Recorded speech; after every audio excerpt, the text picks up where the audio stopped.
दूरवर पसरलेला घनदाट जंगलाने व्यापलेला सह्याद्रीचा हा विस्तीर्ण असा पठारी प्रदेश आणि अशा या दुर्गम ठिकाणी वास्तव्यास असणारे घनदाट जंगलातील हे एकमेव घर. घनदाट जंगलात एकमेव असणाऱ्या या घराकडे पाहताना जणू काही आसपासच्या निसर्गाने याला आपल्या कुशीतच सामावून घेतले आहे असे वाटते. घनदाट जंगलात वास्तव्यास असणाऱ्या या एकमेव घराचा व या घरातील आजी आजोबांचा जीवन प्रवास आज आपण या व्लॉगमार्फत पाहणार आहोत, अनुभवणार आहोत.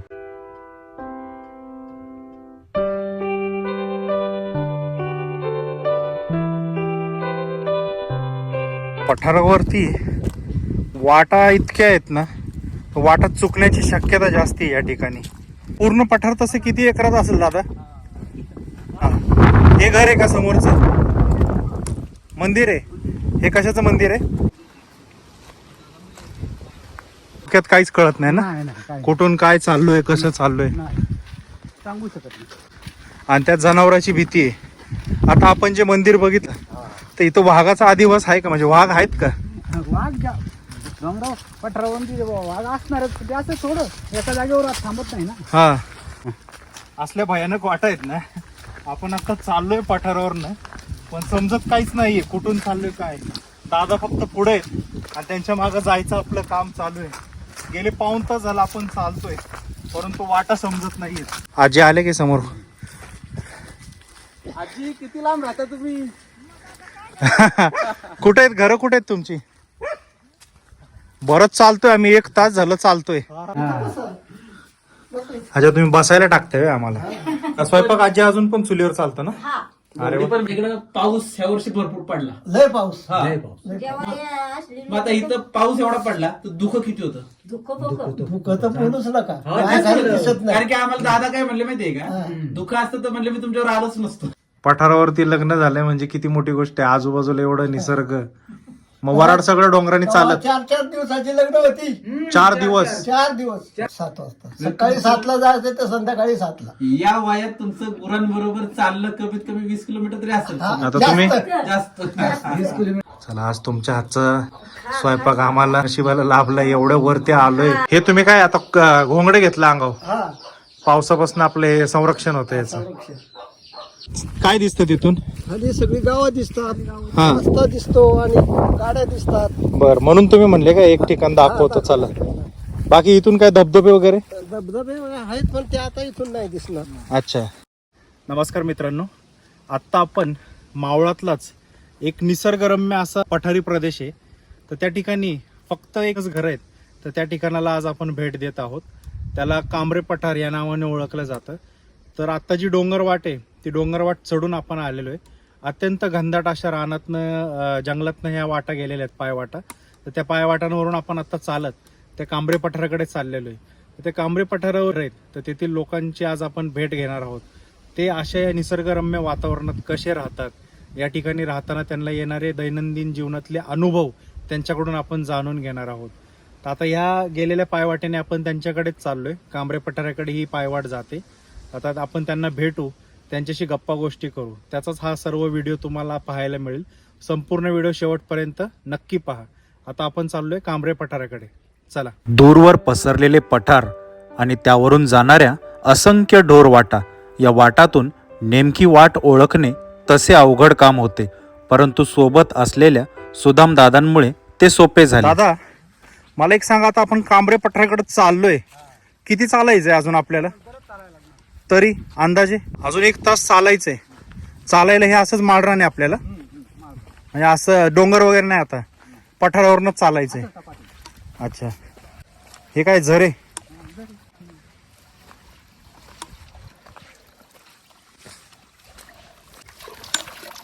चांगलं पिण्यासारखं पाणी आहे ना? पठारावरून चालताना सह्याद्रीच्या अंगाखांद्यावरून वाहणाऱ्या झऱ्यातील पाणी पिऊन ताजेतवाने वाटले. आता आपण कांबरे पठाराकडे चाललेलो आहे. त्या ठिकाणी फक्त एक घर आणि अशा वातावरणात ती लोक राहतात. तर तुम्ही माझ्या चहूबाजूला बघू शकता, विस्तीर्ण असा हा पठारी प्रदेश आहे. म्हणजे नजर जाईल तिथपर्यंत फक्त लांबच लांब पसरलेलं हे पठार आहे. आणि अशा या वातावरणात या पठारावरती त्या ठिकाणी ती लोक राहतात. या ठिकाणावरून आपल्याला अजून साधारण 1 ते 1.5 तास पूर्ण चालायचं आहे. नुसतं पठारी प्रदेश आहे आणि त्या पठारावरून आपल्याला चालायचं आहे. वाटेमध्ये अजून काय पाहायला मिळतंय, आसपासचा निसर्ग सौंदर्य किंवा हे तुम्ही बघू शकता. आता मागे ढग दाटलेत काळे, सर्वत्र हिरवळ पसरलेली आहे. इतकं मन मोहून टाकतंय ना. खूप निसर्गरम्य असा हा परिसर आहे. त्याचंच आज सौंदर्य आपण पाहतोय. चला. आकाशात अधूनमधून दाटणारे काळे ढग, या ढगांमुळे चाललेला ऊन सावलीचा खेळ आणि सोबतीला आसपासचे निसर्ग सौंदर्य, यातून वाटचाल करताना मनाला प्रचंड आनंद मिळत होता. काही ठिकाणी वाटा पुसल्या गेल्याने वाटा चुकण्याची शक्यता दाट होत होती. पठारावरती वाटा इतक्या आहेत ना, वाटा चुकण्याची शक्यता जास्ती आहे या ठिकाणी.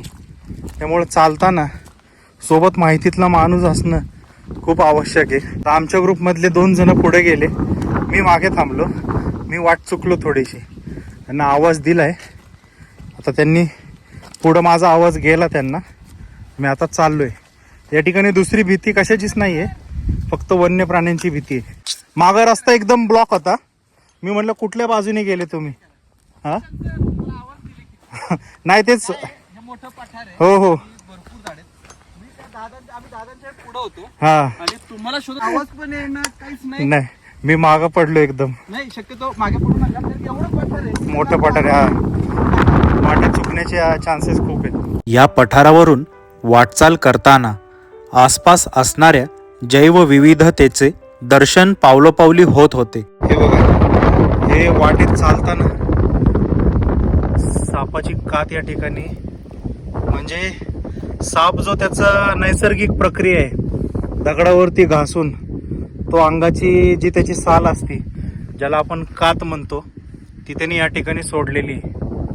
म्हणजे या पठारावरती कित्येक प्रकारचे विविध जीव वगैरे असतील, तर त्यांचं पावला पावलांवर आपल्याला या ठिकाणी प्रचिती येते. ही सापाची कात आहे. या कातीच्या लांबीवरून कळू शकतं आपल्याला किती मोठा साप असेल. चला. आणि हा असा पठारी प्रदेश आहे. हजारो वर्षांचा ऐतिहासिक वारसा लाभलेले हे पठार, त्याच्या उराशी अनेक जुन्या चाली, रूढी, परंपरा, श्रद्धा यांचा संगम घट्ट कवटाळून असल्याचे लक्षात आले. हे घर आहे का समोरचं मंदिर आहे? हे कशाचं मंदिर आहे? वाघोबा. तुम्हाला सांगू का, आता हे वाघोबा म्हणजे जो देव आहे ना, तर ते वाघाचंच रूप आहे. वाघ पूर्वी सह्याद्रीत असायचे ना, त्यांना आपल्या पूर्वजांनी देवाच्या रूपात पूजलंय. कारण वाघ जो आहे ना, तो अन्न साखळीतला सर्वोच्च घटक आहे. म्हणजे वाघ या निसर्गसृष्टी, या निसर्ग चक्राचं नियंत्रण करतो. तुम्ही बघा, हे हरणं, भेकरं यांची प्रजाती जी वाढती ना संख्या, त्याच्यावर वाघ नियंत्रण ठेवतो. हे आपले पूर्वज असं या ठिकाणी त्या वाघाची पूजा करायची. तर ते वाघोबाचं मंदिर आहे. चला, आता आपण हे मंदिर कसं आहे ते बघूया. साधारण आपण एक अर्धा तास चालून आल्यावरती समोर आपल्याला आता हे वाघोबाचं मंदिर लागलंय. आणि ऐन जंगलात हे मंदिर आहे. आसपास घनदाट जंगल आहे, पूर्ण पठारी प्रदेश आहे. लांब लांबपर्यंत काहीच नाही आहे बघायला. आणि हे मंदिर आहे. घनदाट जंगलात वसलेले जंगलच्या राजाचे हे मंदिर म्हणजे आसपासच्या लोकांचे श्रद्धास्थान. दरवर्षी येथे मोठा उत्सव भरतो. वाघोबाचं मंदिर आहे. इतक्या घनदाट जंगलात पठारावरती इतकं प्रसन्न वातावरण आहे आणि त्या वातावरणात हे मंदिर आहे. हे बघा, मी आता येताना जसं तुम्हाला म्हणलं होतं, आपले पूर्वज वाघाला पूजायचे. तर आता हे बघा, हा वाघ आहे आणि ह्या वाघोबाचं हे मंदिर आहे. आपल्या अन्नसाखळीतला आपला वाघोबा हा सर्वोच्च घटक, त्याला आपल्या पूर्वजांनी देवाच्या रूपात पूजले. घनदाट जंगलात वसलेले हे वाघोबाचे मंदिर आणि आसपासचा निसर्गरम्य परिसर पाहताना मनाला प्रसन्न वाटले.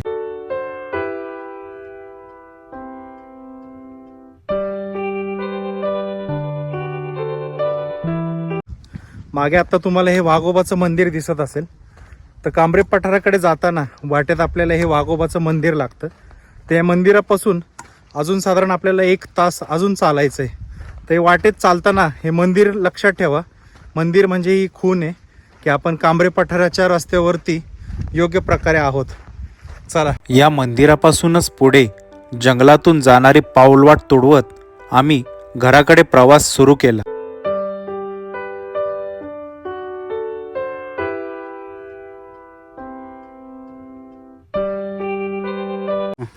असल्या भयानक वाटा आहेत ना. आपण आता चाललोय पठारावरनं, पण समजत काहीच नाहीये कुठून चाललोय काय. दादा फक्त पुढे आहेत आणि त्यांच्या मागं जायचं आपलं काम चालू आहे. गेले पाऊण तास झाला आपण चालतोय, परंतु वाटा समजत नाहीयेत. दादांना बरोबर माहिती आहे ते चाललेत, आपण त्यांच्या मागं चाललोय. असं इतकं मोठं हे पठार आहे. पठार खूप मोठे आहे ना. हे आता हे रस्ते किती दिसतात तुम्हाला? हो ना, भरपूर वाटा आहेत. म्हणजे आपण कुठून चाललोय ते पण कळना आपल्याला. म्हणजे आमचं नशीब चांगलं आहे की आता पाऊस उघडलेला आहे, त्यामुळे दादा यायला तयार झाले. दाढ धुक्यात काहीच कळत नाही ना, नाही काय कुठून काय चाललोय, कसं चाललोय. नाही. आणि त्या जनावराची भीती आहे. आता आपण जे मंदिर बघितलं वाघोबांचं, नाही का, म्हणजे वाघ आहेत का? वाघ विक्रमराव पठारावरती वाघ असणारच. ते असं थोडं एका जागेवर थांबत नाही ना. हा, पण तुम्हाला दिसलंय का कधी असं बघितलंय डोळ्यांनी? स्वतः बघितलेलं आहे. आमचं इकडं जांभोली गाव म्हणजे मग तिथं बहीण दिलेली आमची. हा तिकडे जाताना पठारातूनच जातो ना आम्ही. हा, चालत जाता? हा चालत, पायी रस्ता आहे ना. बर. तर मला किती वेळा भेटलेलं आहे वाघ हा. म्हणजे आपला ठिपक्याचा तो बिबट्या का पट्टेरी? नाही पटेरीवाला पण आणि आता गोल टिपक्यावाला पण पांढरे. अच्छा, म्हणजे पट्टेरी वाघ आहे तिथं. सगळ्या खूप जंगल मोठे आहे ना, मोठं आहे. हा, पठार मोठे खूप. खायला त्यांना शिकार पण आहे हा, तशी भरपूर. सगळे प्राणी आहेत ना. कुठले कुठले आहेत तसे प्राणी इथं आता? आता चालू म्हणजे म्हणलं तर तुम्हाला सांबर आहे, हा, बेकर आहे, बर. डुकर आहे, रानडुकर. रानडुकर. परत अजून हे बाकीचे छोटे छोटे प्राणी, ससे वगैरे पण असतील. ससे, पिसुरे. घराजवळ येऊन पोहोचताच घराचे राखणदार असणाऱ्या पाहुण्यांनी आमचे स्वागत ते केले. अनोळखी आहे. आता थोडा वेळ आपण थांबलो की त्यांना ओळख झाली की ते शांत होते. या इकडे, आजी. हे कुत्री म्हणजे बघा संरक्षक आहेत या ठिकाणी. कोणीतरी आल्याची चाहूल लागल्याने दूरवरून आमच्याकडे किरकोळ परंतु काटक शरीर यष्टीच्या आजी चालत येताना नजरेस पडल्या. आजी आले की समोर? आजी किती लांब राहता तुम्ही? कुठे आहेत घर? कुठे आहेत तुमची?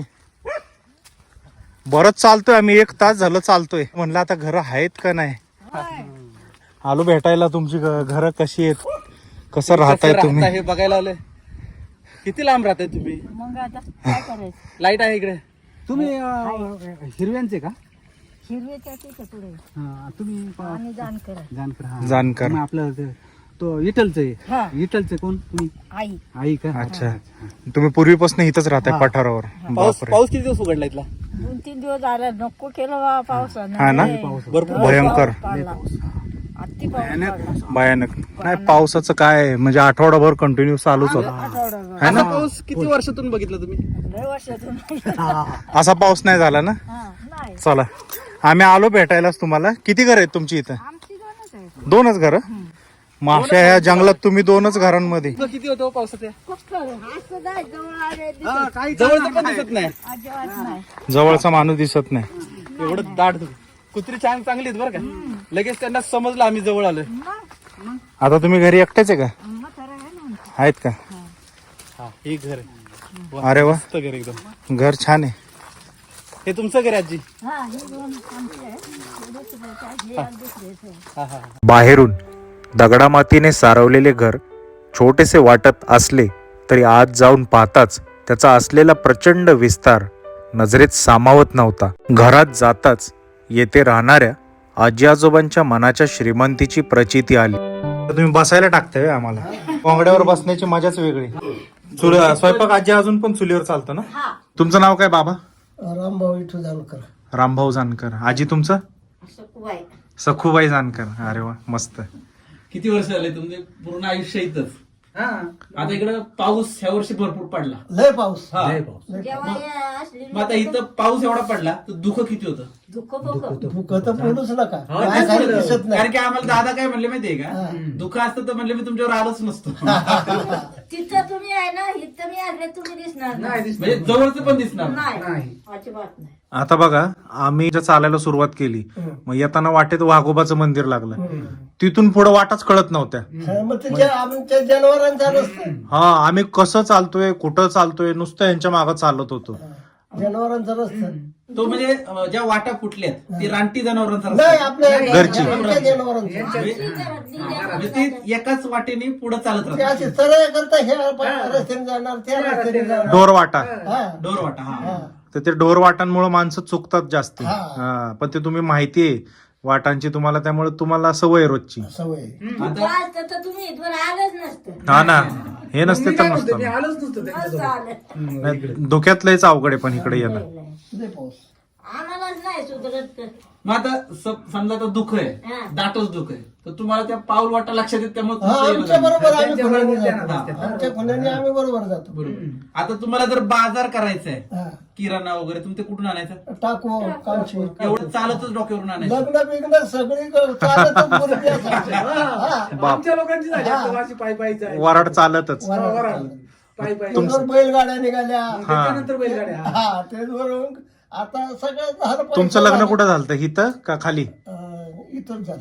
ह्या इथं पठारावर? हा पठारावर. अरे वा, पठारावरती लग्न झालंय म्हणजे किती मोठी गोष्ट आहे. आजूबाजूला एवढं निसर्ग, मग वराड सगळं डोंगराने चालत. 4 दिवसाची लग्न होती. 4 दिवस? 4 दिवस. 4 दिवस लग्न चालत होतं ते. म्हणजे सगळं वराड 4 दिवस राहिलाच तिथं. मग अशी पाहुणे नाते सगळे राहिला इथं. राहायची. मग तुमचं लग्न 4 दिवस चाललं होतं? 4 दिवस होत. काय काय होतं सुरुवात? काय तेव्हा काय होतं? काय आपलं सगळं डाळ भात करायची हे तेव्हा काय भेटत नव्हतं. ह्याला आपलं काकडं भाषेला सुट्टी तळी असते. हा हा मांडव हा, असतो. बरोबर. मग ते देवकाचं बकरं कापायचं. तुमच्या लग्नाला किती वर्ष आली? आता माझं जवळजवळ 70-80 वय झाले. 70-80 वय आहे तुमचं. आता माझं फुकट तिकीट झाले. 75च्या पुढे फुकट आहे. आवडेल तिकडे प्रवास. आता तुम्ही रोज कसं असतं तुमचं? म्हणजे सकाळी उठलं हा. की जनावरांना चारायला घेऊन जायचं. सकाळी उठलं का आंघोळ पाणी करायची, हा. देवपूजा करायची आणि नंतर मग आपलं चहा पाणी घ्यायचं आणि जनावरांच्या मागे जायचं. अरे वा, मग त्या जनावरांना ह्या अख्ख्या पठारावरती मग आपलं भाकर बिकर घेऊन जायचं सगळं. सोबत. जेवण पण सोबत. हा भाकर घेऊन जाय, डबा घ्या, संगतीच घेऊन जाय. अरे वा. मग या पठारावरती एवढं मोठं पठार आहे तुमचं हो लक्षात इकडं हे काहीच नाही. इकडं वरती ढाका का पाहिलं तर तुम्ही लय काय मोठं पटावर. हा ना, खूप मोठं. ढाक बहिरी तिकडे फार. हा डागबैरी इकडे आहे का? हा इकडे. डाक वैरी या साईडला. हा बरोबर. तुम्ही ढाक्याकडे गेलाय कधी तिकडे हा हा मग जनावर घेऊन? हा म्हणून जात्यात. निम्या ढाकच्या निम्या रस्त्यात जातात. हा ना, मग त्यांना काय परत हाकून आणायचं घरी मग संध्याकाळी संध्याकाळी? आपल्याला 3-4 वाजले का रस्त्याला लावायची. हा, आपोआप येतात ना. हा, मग तुम्हाला घरी यायला संध्याकाळचं 7च वाजत असतं. 7. म्हणजे रोज सकाळी तुम्ही गुरांच्या मागे निघाला हा. की गुरं चारत सगळं फिरून संध्याकाळी 7 वाजता तिथे यायला. 7 वाजता. सकाळी 7ला जायचं तर संध्याकाळी 7ला. या वयात तुमचं गुरांबरोबर चाललं कमीत कमी 20 किलोमीटर तरी असेल. हा, आता तुम्ही- जास्त. जास्त 20 किलोमीटरला काय लय. तुम्ही जनावरच म्हणतो इकडे जा तिकडे जा, त्याचा टाइमपास होतोच ना. बरोबर टाइमपास. हा 80च्या आसपास वय असेल म्हणले. हा बापरे. आणि आजींचं? ते 60-70ची. 70. 70 असं. आजी तुम्ही कुठल्या? तुमचं? पठारच्याच. ह्याच पठारची आहे. अच्छा, पठारचेच आहे. बरं आहे. मग तुम्ही आता गुरांची धारा काढायच्या हा आणि डेअरी जी दूध पोरं खाली चालली घेऊन जातात आम्ही तिथं- पुण्याला दूध नेले तिथून. पहिली हा. हा, तुम्ही म्हणजे इथून पुण्याला दूध पुण्याला नेलं. दूध नेलेली. अरे वा. मग इथून पहिलं खाली चालत जायचं. इथून 5:30ला इष्टी होती वडेश्वरला. हा तर इथून आम्ही काहीतरी 3-3:30ला निघायचं. ते बापरे. 3ला इथून दारा काढून निघायचं. ते 5:30ला इष्टी होती वडेश्वर. अंधारात निघायचं ह्या डोंगराने? खंदीला हातामध्ये असायचं. बापरे. खंदील किंवा बॅटरी काही पण हा हे उजेड असायचं. मग हे खंदील बॅटरी घेऊन डोक्यावर दुधाचं कॅन हा ते घेऊन तुम्ही इथून खाली उतरायचं. हा, वडेश्वरला जायचं. वडेश्वर. आणि गाडीच गाय वडेश्वरला होती तिथून वरती नव्हत्या हा गाड्या. त्या वडेश्वर टायमात किती किलोमीटर? लय मग. जवळ इथून कांबरीहून काना फाटा फाटा हा, 35-40. हा 35-40 येऊन जाऊन तेवढं होतंय तुमचं आणि तिथून मग पुण्याला दूध घाला. पुण्याला दूध मग तुम्ही महिन्याचा पास समजा. महिन्याचा हो. पासच काढला हा, होता. महिन्याचा पास. पण ते मेहनत किती केवढी होती? झाली. हा मग तो काळच वेगळा होता हो. काळच लय भारी होता तो. काळच वेगळा होता तो. आता मला सांगा, तिकडं जा. पूर्वी तुम्ही दूध वगैरे घेऊन जायचे, हा. इथं रानटी जनावरांचा वगैरे कधी त्रास, कधी तुम्हाला काय झालंय का असं? काही नाही काही तसं नाही. काही नाही झालं. फक्त हा वाघ जनावर खाणार. दुसरं काहीच वाघ कसला इकडं? पट्टेरी का ठिपक्याचा? पटेरी हाय पट्टेरी? आहेत अजून. कारण आपल्या भागाला पट्टेरी नाही आता. आहे बिबटे नाही आमची. पट्टे नाही, मोठं वाघ. तो पट्टेरी ढाण्या मोठा असतो तो. म्हणजे असं दिसला का? हा मग दिसतात ना. हा, दिसणार नाही यांना. बरोबर दिसत नाही. आम्हाला असं किती दिसते सांबर दिसतात, बेखरं दिसतात, डुकरं दिसतात, सगळं दिसतं. आणि ह्या ज्या बकऱ्या आहेत ना याच्या तर वासावरती ते बरोबर जवळच येणार. अरे वा. रागायला येतो. हा येतो त्या बकऱ्यांच्या याच्यावर. म्हणजे घराच्या आसपास पण कधी आलेला आहे? म्हणजे आता रात्री जातो जंगलमध्ये जंगलात आणि जंगलातच हे पूर्ण आहे. आम्ही करत इथं असून डर केलेला ऐकायला येणार आवाज हा. आवाज येतो. दाराहून येतो जातो पण बापरे. तो काय करीत नाही माणसं. आवाज असतो आम्हाला घरात आवाज येतो. मग डरकाळी फोडलेला. नुसतं चाललं तरी पण काळ तो आता इशेच एवढं आता कमी झालं प्रमाण पण आहे अजून पण. वाघ आहे पण जनावरांवर कधी हल्ला वगैरे असं नाही? करतात ना. आता 2 गाय का 2 खाल्या नाहीत. खाल्ल्या? हिरव्यांची एक गाय खाल्ली हा. तिकडं खाली मालवाची त्यांची. हा त्या गंगारामची. असं काय हा. हा. बापरे. नुकसान आहे तसं म्हणजे. हाय आहे. राहणं सोपं नाही इकडं. हा. आता शेती काय करता तुम्ही? भात शेती करता. भाताची. भात शेतीला डुकरांचा त्रास आहे. हा मग आता राखायला जावं लागतं म्हणजे रात्री. तिथं थांबायचंच. एकदा यजूर आली ना दूध पिऊन मोकळी झाली हा. तेव्हा राखायचं. हा, मग राखा राखण रोज रात्रीचं? हा. रात्रीच असं मांडव करायचा. मांडवावर रात्री वर थांबायचं. नाही असं आपले घरासारच पठार करायचे. आताच्या पावसात पडली बाबा ती. आणि मग रात्री आल्यावर कशी हाकलायची ती डुकरं? आरोळ्या करायच्या. हा, आवाज करायचा. हा, ओरडायचं. म्हणजे ओरडल्यावरती ते जातात जातात. म्हणजे रानडुकराचा त्रास आहे त्यामुळे शेतीचं पण अवघड आहे. आता सांबरांचा तरस सांबर तर लय आमच्याकडे पैसे गेले तर सांबर आले सांबर वाढले जास्त. पक्के जाम सांबर. शिंगणवाली सांबर. शिंग हे अशी पता- पांगट्या पांगट्या मोठा बघा, सांबरं जास्ती आहेत ना, शिकार भरपूर आहे म्हणून इकडे वाघ असणार आहे. हा. तुम्ही जे म्हणताय ना वाघ आहे, म्हणजे इथं सांबरांचं प्रमाण जास्त आहे, रानडुकरांचं प्रमाण जास्त आहे, हा. त्यामुळे शेतीचं अवघड आहे. हा, शेतीचा अवघड आहे. आणि भात शेती जर झाली तर कुठला भात आहे तुमच्याकडे? इंद्रायणी, इंद्रायणी कोळंबा. कोळंबा पण आहे. हा कोळंबा आता कोणी जास्त करत ते नाही. तरी पण करतात.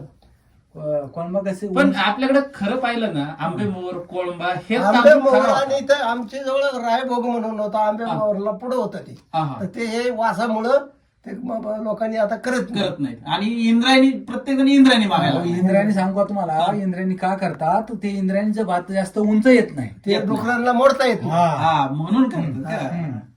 काय तर आंबे मोर सारखा भात नाही हा. आणि तो आता भेटत नाही. आंबे मोहरला तो रायभोग जे पूर्वी होता हा, हा. तो आंबे मोहरला पुढे हा, लय जुनी भात भारी होती पहिली. पण आता बी पण नाही ना राहिले. नाही ना.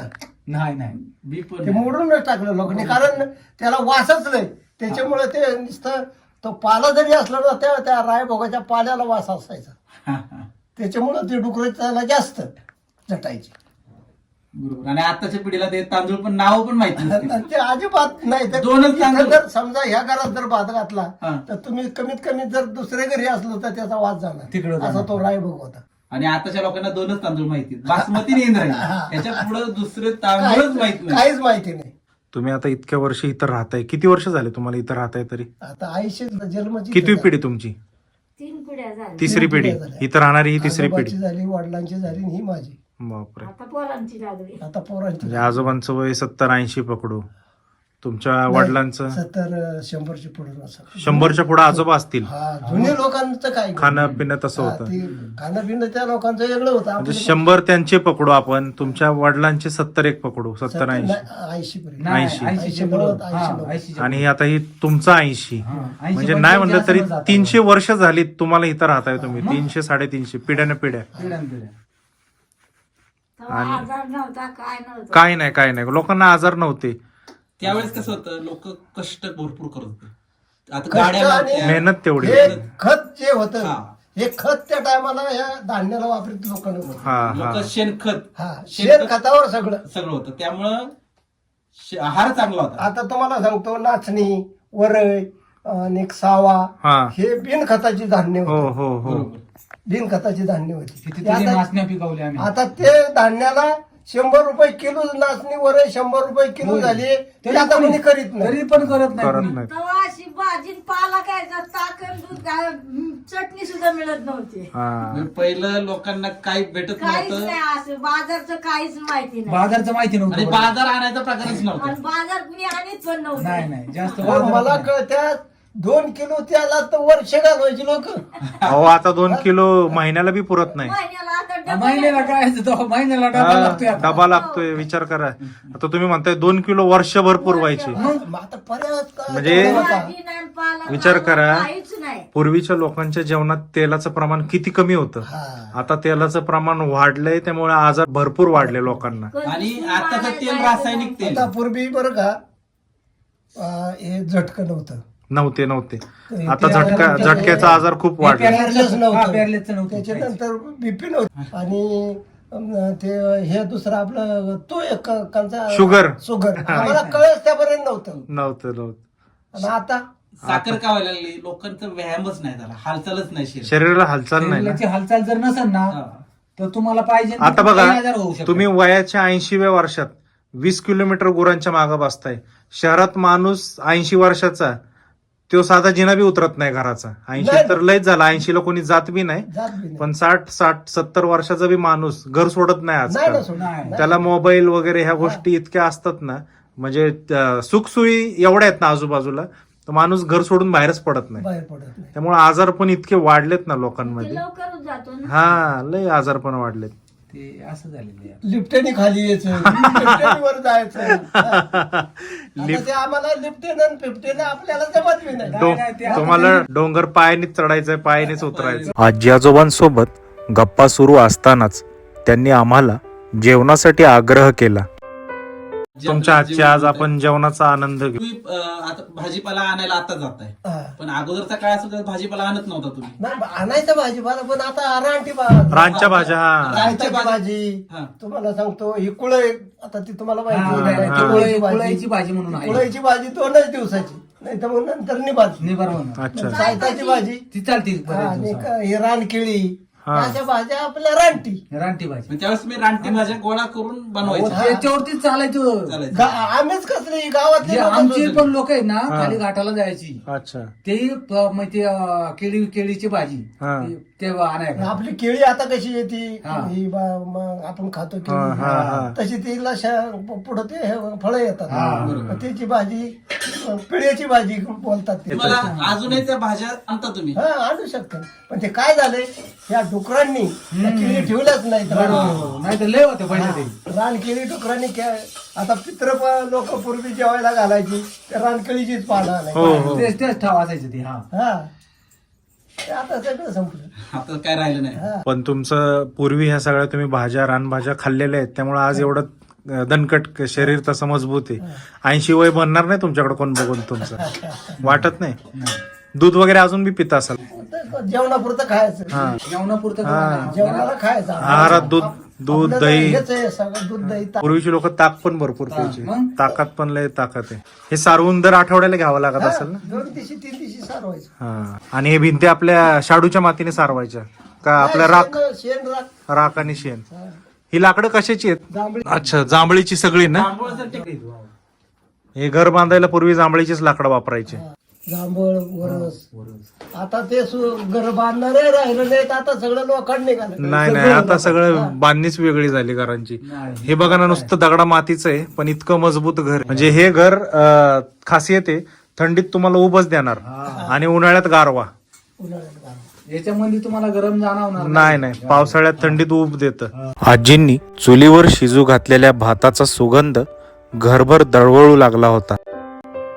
पोळी फुटली आणि चुलीवरती स्वयंपाक लवकर बी होतो, लवकर आणि चविष्ट लागतो. चवीला एकदम. हा, आता भात झाले की मग तुम्ही पिठलं बनवणार. त्याला बनवायला. घनदाट जंगलातील आजी आजोबांच्या या सुखी संसारात इतरही काही सदस्यांचा समावेश असल्याचे लक्षात येत होते.